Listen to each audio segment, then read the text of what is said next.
Let's continue with our practice problem number 19. Sketch the graph of the square root function. A function of x equals to 2 square root of x plus 1 minus 5. So required, we are asked to obtain the sketch. Our solution will be a square root scaled by 2. And then shifted left 1 and then down 5. So you should understand where we get the 2, the 1, and the 5 based on our given function. So our domain is x is greater than or equal to -1. We got -1 from equating x plus 1 to 0. So x plus 1 equal to 0, x equals to -1. Our starting point would be -1 and -5. Where did we get -1, -5? We know that our domain starts from -1. So substitute -1 in our given function and you will be getting -5. That's why you have -1 and -5. And then other points, you will have 0 and -3. And then 3 and -1. Our range is y is greater than or equal to 5. Where did we get 5?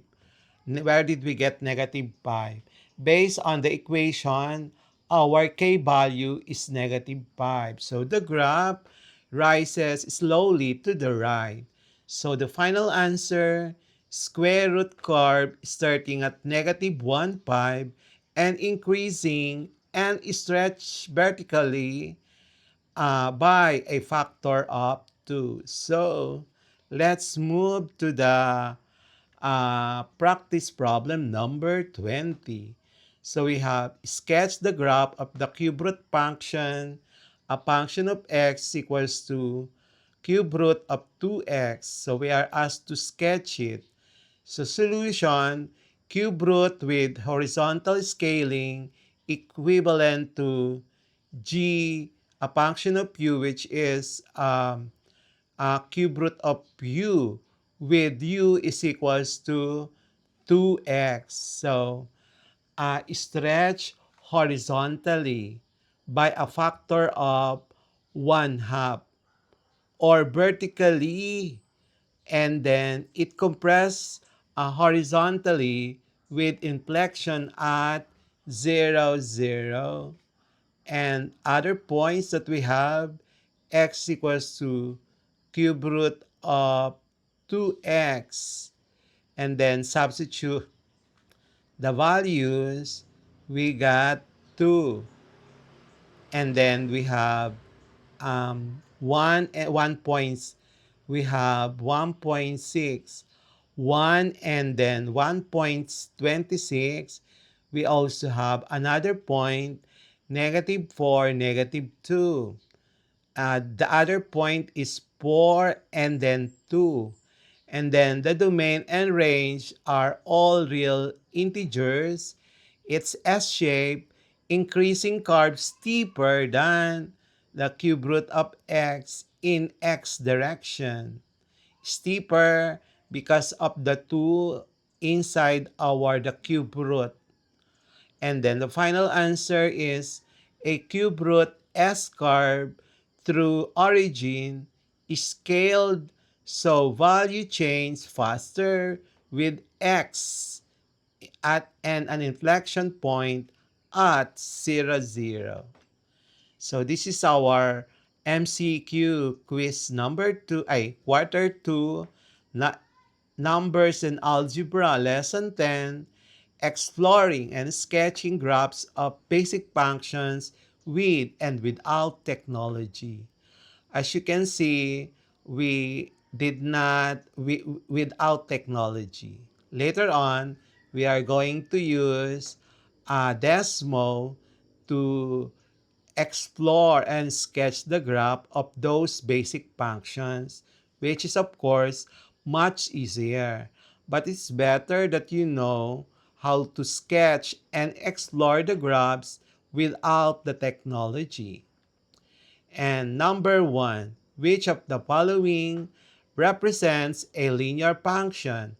A, y is equals to 2x plus 3. B, y is equal to x squared minus 4. C is equal to the absolute value of x.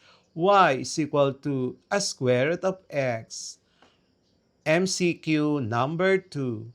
The graph of a linear function is always A, straight line, B, parabola, C, a B shape, D, a curve that levels up. Practice problem number 4. We don't have number 3. The graph of y is equals to x squared is A line, B, a parabola opening upward, C, parabola opening downward, D, a V shape. Note that y there in our previous discussion is a function of x. And really, that function of x is really the same as y. And then number 3, which of the following has a V-shaped graph? A, y is equals to x plus 5. B, y is equals to absolute value of x minus 2. C, y is equal to the square root of x plus 1.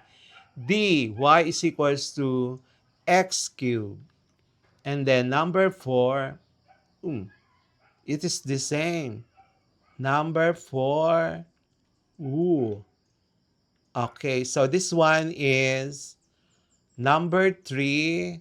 This is number 4. And the graph of y is equals to x squared is a line. B, a parabola opening upward. C, a parabola opening downward. D, a B shape.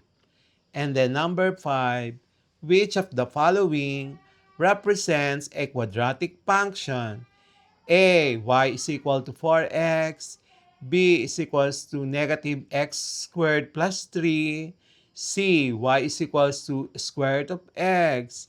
And then y is equals to the cube root of x. And then number 6, the graph of y is equal to absolute value of x passes through which point? A, 0, 0. B, 1, 1.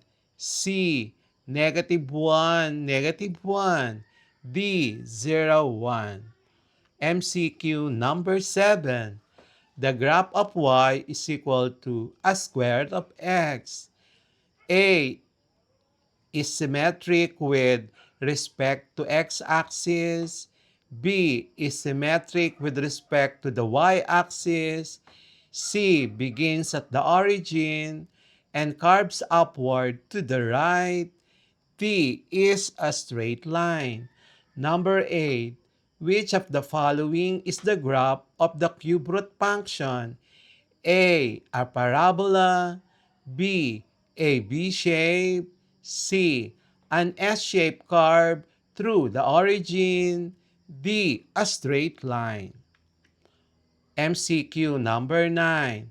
The vertex of y is equals to x minus 2 squared is located at A, 0, 0, B, 2, 0, C, negative 2, 0, D, 0, 2.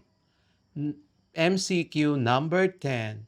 Which transformation occurs in y is equal to absolute value of x plus 3? A, shift upward by 3 units, shift downward by 3 units, shift right by 3 units, shift left by 3 units. Number 11. The graph of y is equal to negative x squared. A opens upward, B opens downward, C opens sideways, D has no vertex. MCQ number 12. Which of the following functions is nonlinear? A, y is equals to 5x, y is equals to negative 2x plus 7. C, y is equals to x squared minus 4x plus 1. D, y is equal to 3x plus 2. And then MCQ number 13.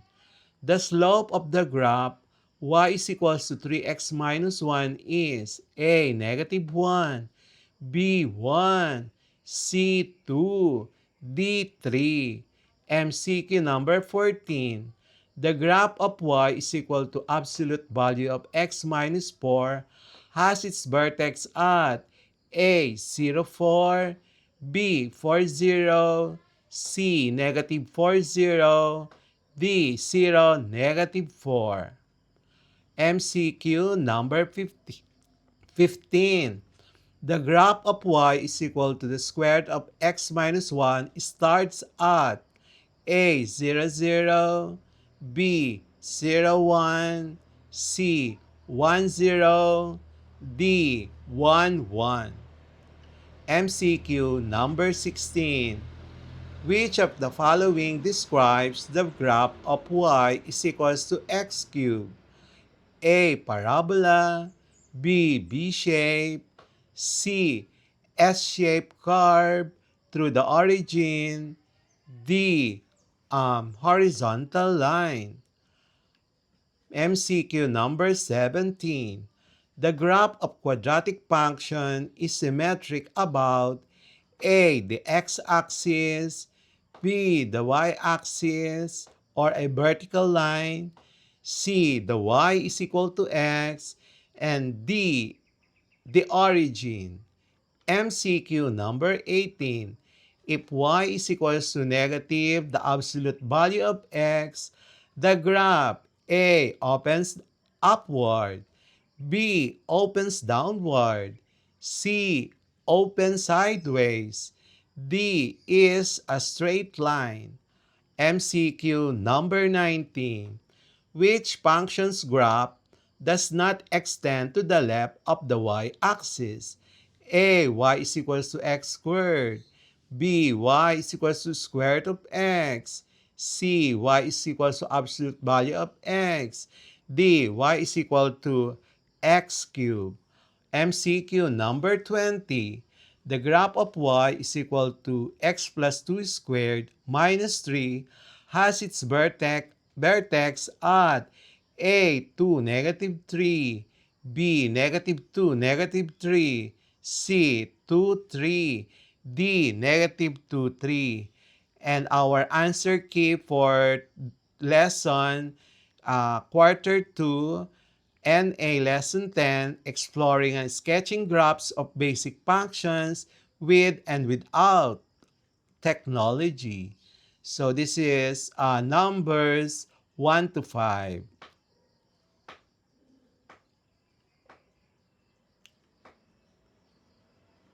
Numbers 6 to 10.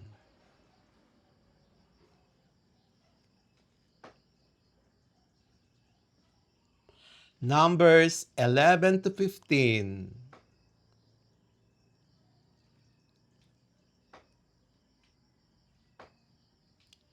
And then numbers 16 to 20.